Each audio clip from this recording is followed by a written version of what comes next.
नमस्कार, स्वागत है आप सभी का सीएनबीसी आवाज पर। आप देख रहे हैं खिलाड़ी नंबर 1 और आज एक्सपायरी के दिन निफ्टी थोड़ा सा अब संकरे दायरे में ट्रेड करता हुआ 19,422.28 के लेवल्स इस समय स्क्रीन पर। 14 पॉइंट की नरमी, लेकिन निफ्टी बैंक आप देखेंगे तो 60 पॉइंट की बढ़त पर कर रहा है कारोबार। हालांकि मिड कैप्स की पार्टी चल रही है, आज फिर 100 पॉइंट से ज्यादा का इजाफा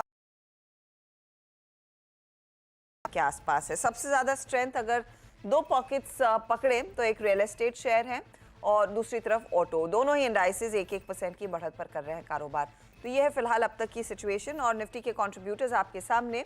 कल आईसीआईसीआई बैंक ड्रैग कर रहा था मार्केट को, आज थोड़ा सा सहारा मिला है। एल&टी, एम&एम और टाटा मोटर्स में भी कुछ खरीदारी के अंश बनते दिखाई दिए हैं। हालांकि रिलायंस और एचडीएफसी में कुछ मुनाफा वसूली देखने को मिल रही है और टेक्नोलॉजी में भी ज़्यादा कुछ भागीदारी तेजी वाले ट्रेड्स की नहीं बन रही है।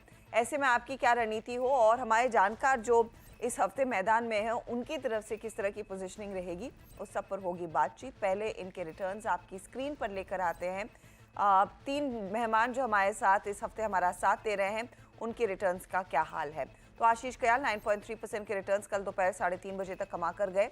9.25% के रिटर्न्स जतिन गेडिया के रहे और हरीश जुझारे करीब 5% तक के रिटर्न्स पर बैठे हैं। ये है आपके लिए कल दोपहर 3:30 बजे तक की तस्वीर। लेकिन आज मार्केट में जो हो रहा है और आज के लिए ओवरऑल पर्सपेक्टिव क्या बनेगा वो समझना जरूरी है। हरीश बताइए, आज की एक्सपायरी के लिए क्या तैयारी पहले?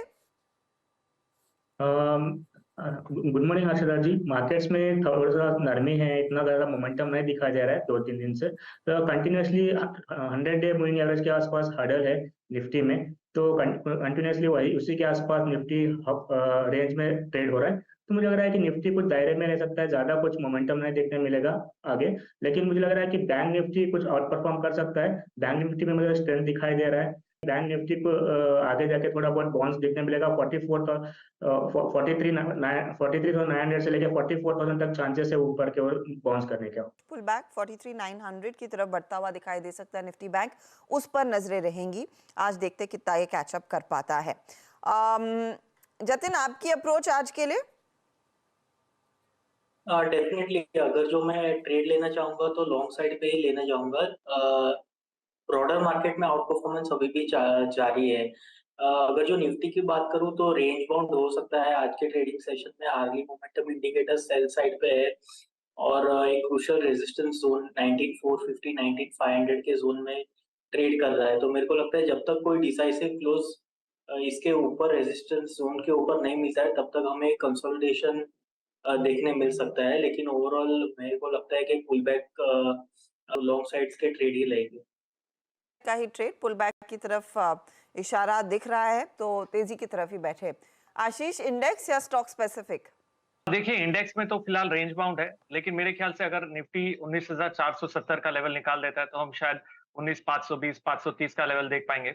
फिलहाल बाय ऑन डिप्स की स्ट्रेटेजी काफी अच्छी चल रही है और ऐसे में चलते हुए रेंज बाउंड में चलते हुए चुनिंदा स्टॉक्स में अच्छा खासा रुझान देखा जा रहा है और मेरे ख्याल से mid cap small cap stocks out perform करेंगे।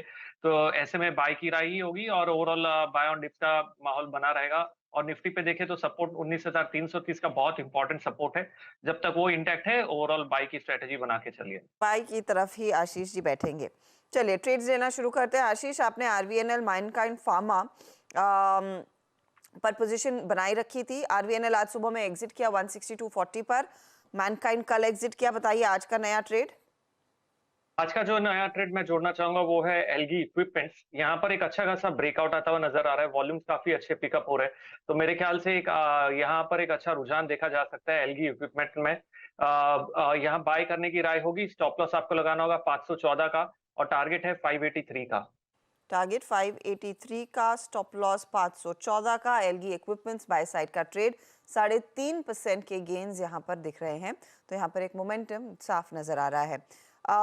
जतिन, आपके पोर्टफोलियो में टाटा स्टील दरअसल आपने होल्ड किया हुआ है और जीएमआर एयरपोर्ट और आईआरएफसी में आज प्रॉफिट बुक कर लिया। बताइए नया ट्रेड आज का।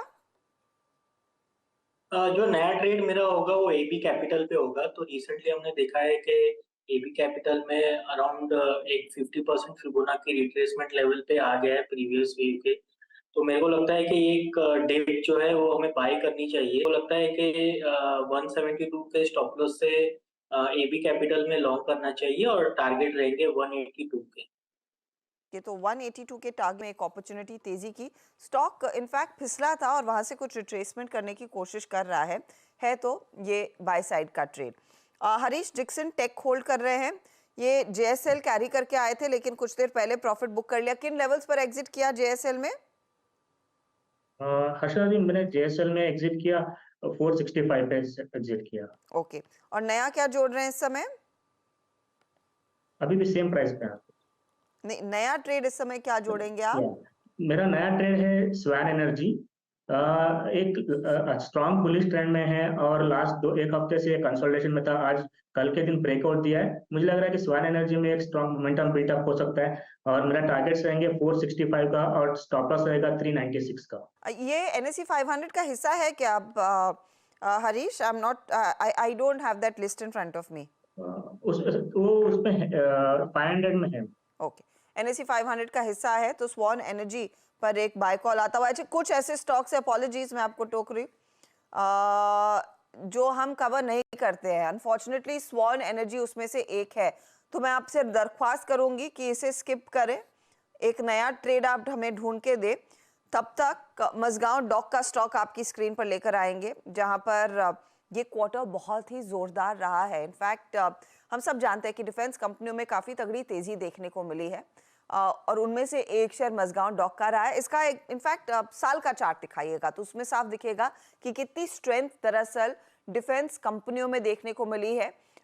इस साल देखिए करीब करीब 150% से ज्यादा के रिटर्न्स मजगांव डॉक ने अब तक आपको कमा कर दिए हैं। दूसरी तिमाही के नतीजे आय 7% बढ़ी है, लेकिन मुनाफे का आंकड़ा देखिए, वो नंबर्स अब आपकी स्क्रीन पर आ जाएंगे।